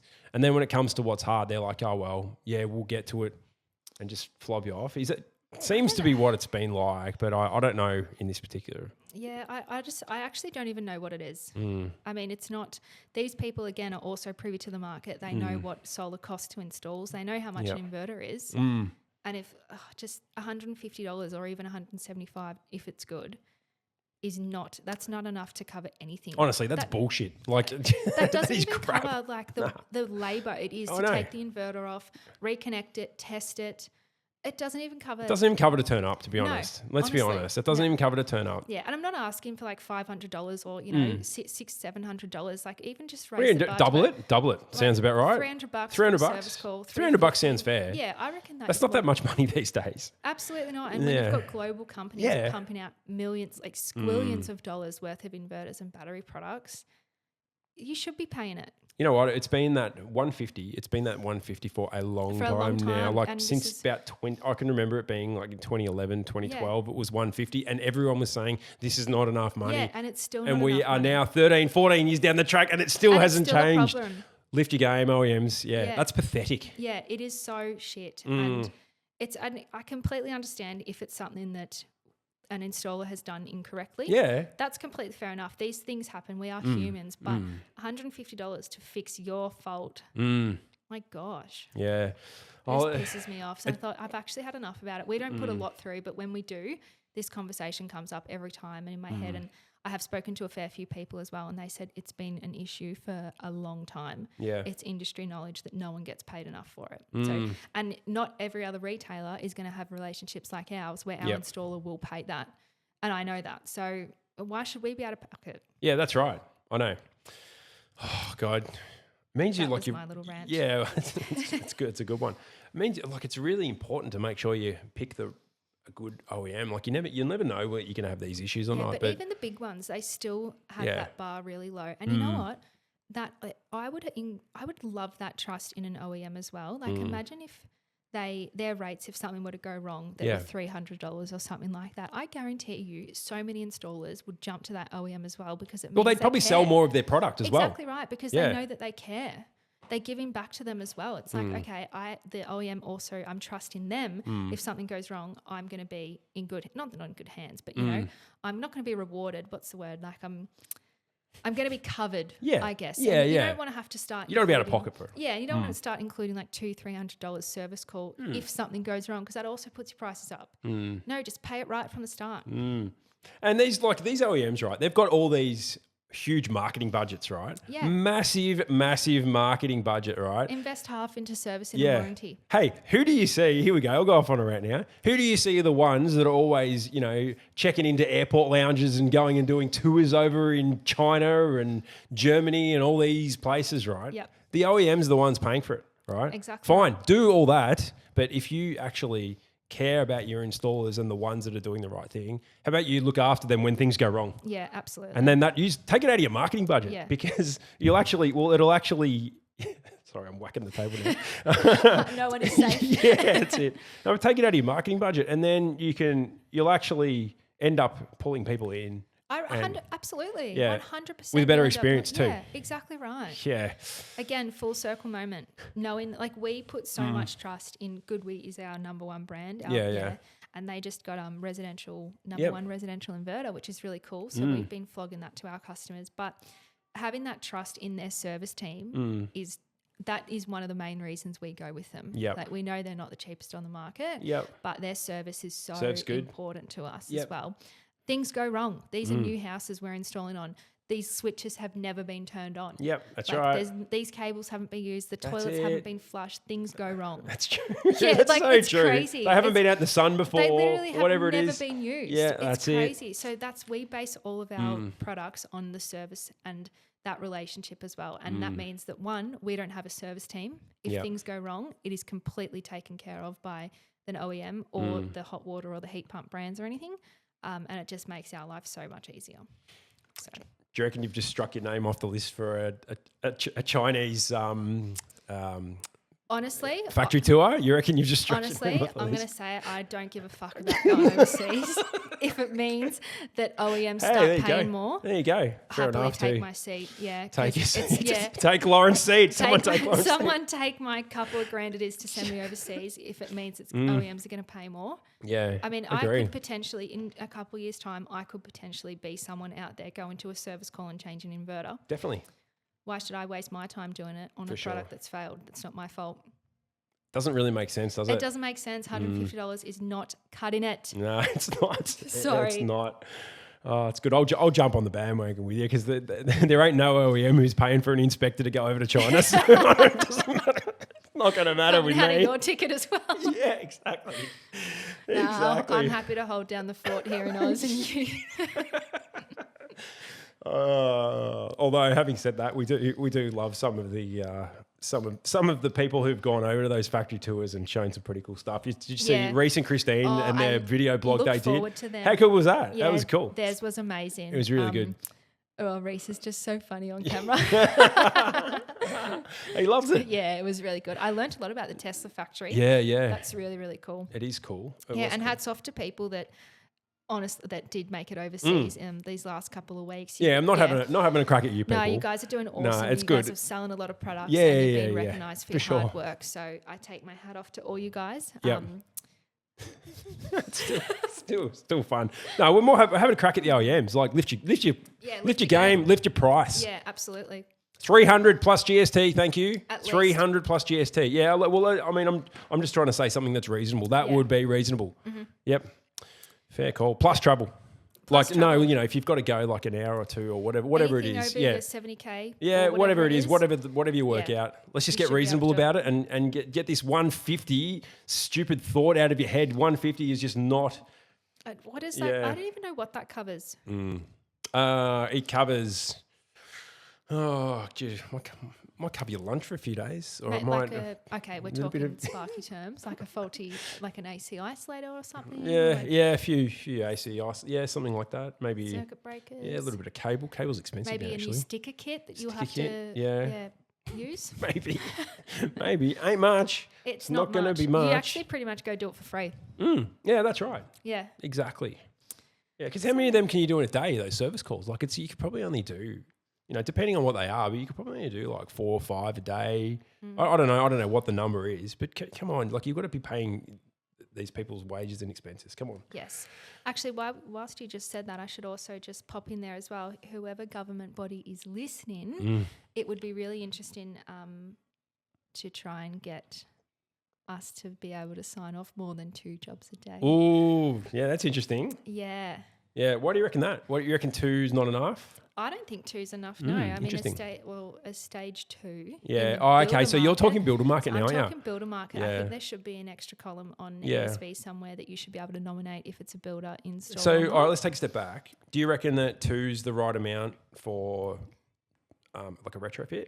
Do you reckon that's about right, or you're not Yeah. really sure? Yeah, Yeah, probably 2. I feel like 2's pretty good. I yeah. think. Well, But- it depends though. I mean, okay, the bar has risen from 6.6. We're no Yeah. longer installing that. We're doing 7 and 10 kilowatts. Yep. And realistically, if you've got 2 crews, you got 1 crew going each way. Yeah. 1 A grade each way. That's Yeah. fantastic. Yep. But even that, if you've got a decent crew, a 7 kilowatt job Yeah. won't take you all day. No, that's right. You could easily It go depends on start how another many one. you've got. No, that's exactly Yeah. right. Look, I think that the 2's been in place for a while. It was 3, and now it's It should be 3. yeah. You reckon it should be 3? It Do should you? be at least yeah, 3 Okay. because I'm not going to lie, we're doing about 5 stage 1 panel installs Yeah, so that's a day. So this is the thing. All right, now I understand that.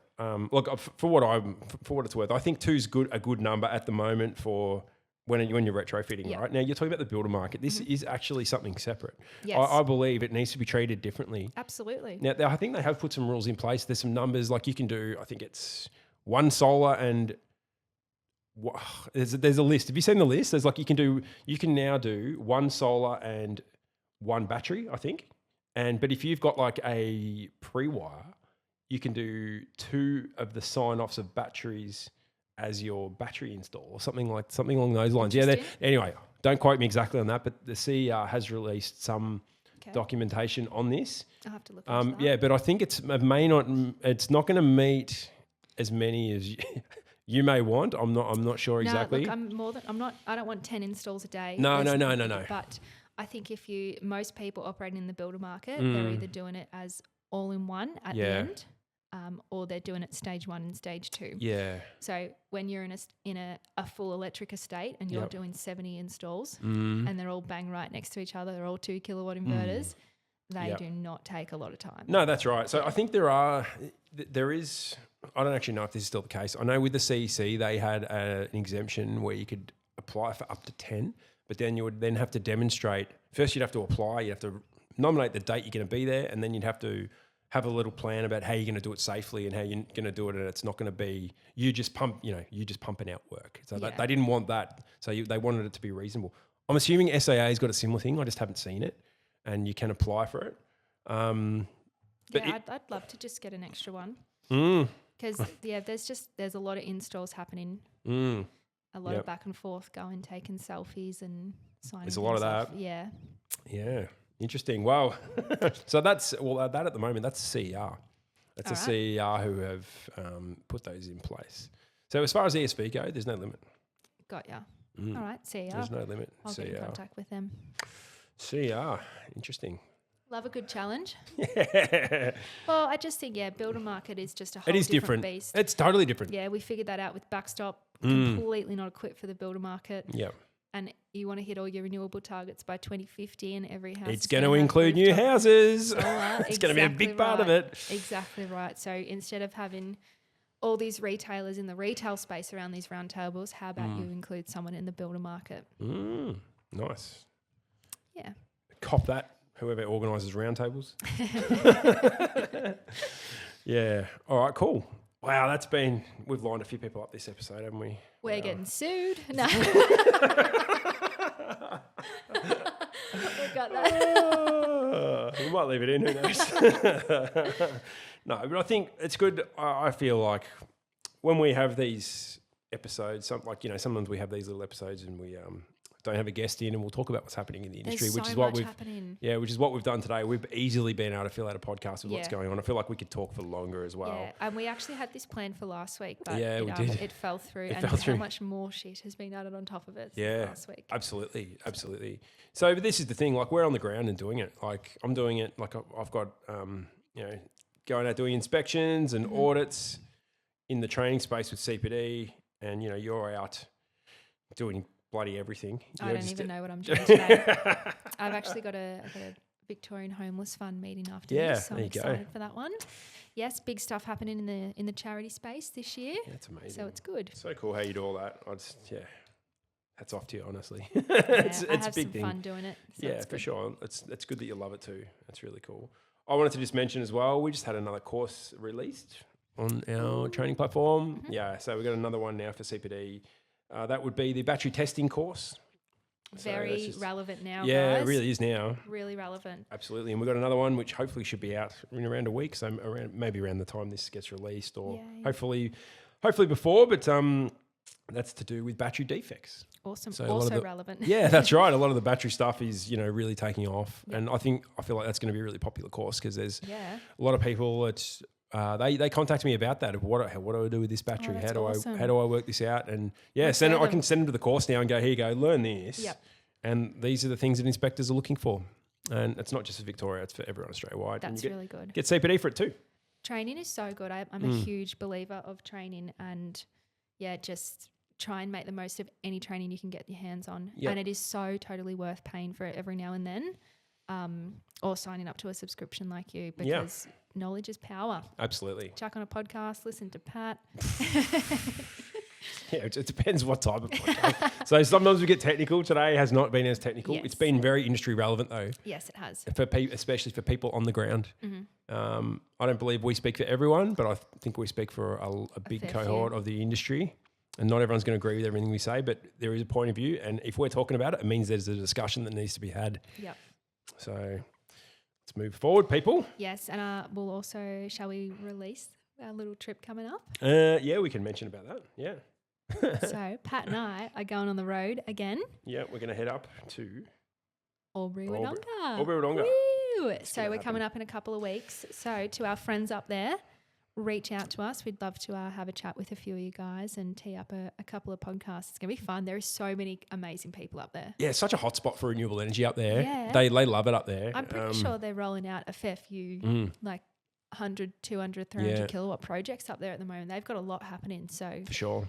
No, I love it up exciting there. times. I love it up there this time of year as well because it's the nights are absolutely freezing, which I don't like too much. But then the sun comes out and it's a beautiful ripper blue, day. clear day, and you feel like, kind of feels like spring a bit. Okay. And it's cool. So I've never been, so I'm excited. you? Yeah, I'm excited. It's a great spot. Yes. Great spot on the Murray there. So, all right, cool. I think we're done, aren't we? I think we're done. That's a good wrap up. I reckon we're done, and that's been a huge, huge episode. Yes. Shout out again to George in Tassie. Good on you for your podcast, mate. Yes. Love you, George. You're Love you. awesome. Yeah, love you, George. Shout out to the Smart Energy Council for your advocacy work Yes. on the rebate.